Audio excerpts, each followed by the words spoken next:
Lee Junja is about to be released from prison after being falsely convicted of the kidnap and murder of a 6-year-old boy Won-mo.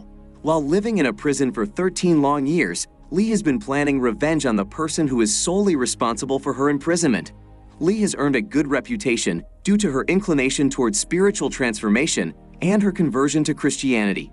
She has become famous as a kind soul among her inmates. She helps and comforts an old lady, helps another in her studies, bakes beautiful cakes, and wins everybody's heart with her generous and welcoming gestures. They admire Lee for her kindness and are ready to provide all types of aid to Lee in her mission to take revenge on a person who undoubtedly wronged her and made her life miserable. Lee has some secret plans to achieve after her release from prison, which started unfolding as she comes outside after 13 years, where the crowd of her prison inmates is waiting for her with flowers and gifts. A priest presents her tofu, a traditional sweet, to wish her a peaceful life without doing a sin. Lee shows resentment toward the priest's wish as she has no reason to live peacefully until she takes her revenge. She completely transforms her look to get a new identity. She then visits the parents of Won-mo and cuts her finger in front of them to show them her pain and regret over the murder of that innocent soul. They started panicking, and eventually, after a lot of blood loss, Lee faints. They quickly calls for the ambulance and takes her to the hospital. 13 years in jail cost her not only precious time of her life, but also a distance from her daughter Jenny. Lee loses all of her savings on her treatment and starts a job at a pastry shop. She also develops a love relationship with a guy who has no problem with her past. He is young and almost the age fellow of Won-mo.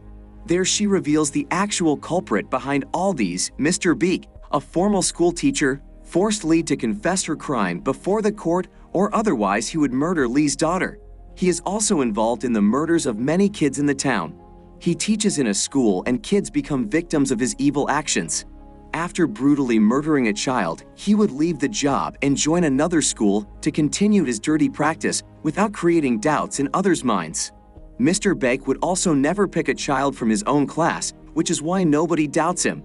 She tells him that he also doesn't find anything wrong with the kidnapping of these kids, and he believed that rich and well-off parents doesn't find it bothersome to pay a little amount of ransom to take their kids back. Police, during their investigation on the Won-mo case, found a witness who found Lee taking Won-mo to a bathhouse. Lee sometimes feels guilt for being a facilitator in the murder of a young boy. As Lee confesses for the murder, the whole media and crowd become surprised at how such a young and good-looking girl can be so cruel to murder an innocent child, and that too without any apparent enmity. On her release from prison, Lee finds out that her daughter Jenny has been adopted by a kind family and now resides in Australia. Jenny has become an adult and does not speak Korean. She flies to Australia to meet her. Jenny's step-parents doesn't seem to be happy about Lee's visit and tells her how Jenny has made their life beautiful and that they both love her very much. Jenny initially does not embrace Lee, but later she moves in with her. Lee had been planning to take revenge on Mr. Beek during all the years when she was living in a prison, and finally the time has come to implement her plan. Mr. Beek now teaches in a preschool. Lee plans to murder him, and she includes his wife and an ex-convict in her plan. Mr. Beek also tries to murder Lee when he gets to know that she has been out of prison. He hires 2 thugs to murder her, but his plan badly fails as Lee kills them both. Lee later goes to his flat and kidnaps him. When Mr. Beek wakes up, he finds himself tied to a chair in an abandoned school. Lee tells Jenny that she wanted to love her adorable daughter, but she had to be imprisoned. She also tells her that once she is done with his murder, she will send her back to Australia as her sins are too big to have a lovely girl like Jenny. Then she tells the whole past story to her. After listening to the terrible past of her mother, Jenny apologizes to her, and Lee started crying as she realized that her daughter has to suffer because of her bad doing. Lee also has Mr. Beek's cell phone, and she discovers an orange marble attached on the phone which he used as a trophy for himself. She then shoots Mr. Buck in both his feet. She contacts the old case detective, who is busy finding some other children's bodies in the woods. She shows him the missing marble and tells him if he had investigated the matter thoroughly back in the past, the lives of other children could have been saved. Then she goes to check Mr. Beek's apartment, where she finds the snuff tapes of other children whom he had murdered. She gets all the help she needs from her prison friends to complete her mission, but only when she is so close to the reality, she discovers this more horrifying secret about Mr. Beek. She gets to know that he didn't only murder Wonmo, rather the list of innocent children who became victims of Mr. Beck's ruthlessness is even bigger than her imagination. The revenge she has been planning does not belong to her alone now, as she wants to provide sheer satisfaction to all those parents too whose children were killed mercilessly by Mr. Beck. Lee, being much disgusted to find Mr. Beck's reality, curses herself for not turning into a real murderer by killing him 13 years ago. She then decides to gather all the parents of these missing children in the abandoned school to murder him. She knows that nothing can comfort those poor parents who had lost their innocent children, but she wants to give them the feeling of closure and satisfaction by murdering Mr. Beck just before their eyes. The heartbroken parents are deeply saddened and much grieved about the loss of their beloved children who had been murdered ruthlessly by Mr. Beck. They decide to torture him with the same weapons which were used to kill their children. She offers them two ways to complete their revenge. The first one is to hand over Mr. Beck to the police and let the law take its way to decide the destiny of the evil character, or take the second choice, which is to use the lynch law, means that they will take their turns to torture and destroy this monster. This way justice will prevail faster, and it will be a more personalized type of revenge.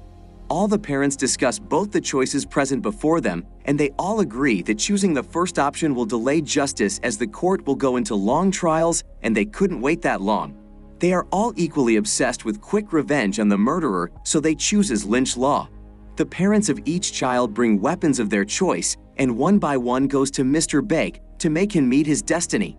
This process continues until an old grandmother uses her small scissors to cut his neck. They all together clean the blood from the plastic sheets to dispose of the evidence. They take a group picture before they bury the dead body in the woods. Later, they all celebrate and cheer while cutting a cake. Mr. Beck died and Lee successfully accomplished her mission. She is happy for the parents who could see the murderer of their kids dying before their eyes, but she also knows that revenge cannot compensate for the loss and grief of these parents. Lee gets a cigarette and sees Wonmo's marble rolling across the floor. In her imagination, she sees Wonmo rolling the marble toward her. She apologizes to him, but he puts a gag in her mouth. She kneels down in front of him, but he goes away. After this incident, Lee becomes even more restless with her past, and then she realizes that even revenge on Mr. Beck cannot heal her wounds. Lee advises her daughter to live white while giving her a white cake to eat. Jenny advises the same to her mother. The white snow is falling around them. Lee hides her face in the white cake and sobs while Jenny hugs her to comfort her. When she buries her head in cake and sobs, a sense of guilt still prevails in her mind. When her daughter reciprocates her to live white, she knows that she cannot live white as her guilt and a deep feeling of remorse are still haunting her. The guilt is over the fact that she was the one who took Wonmo to Mr. Beck who murdered him. Her daughter hugs her to comfort her while the white snow is falling down. Subscribe to see more videos like this, turn on notifications, and leave a like to help the channel out. Thank you for watching.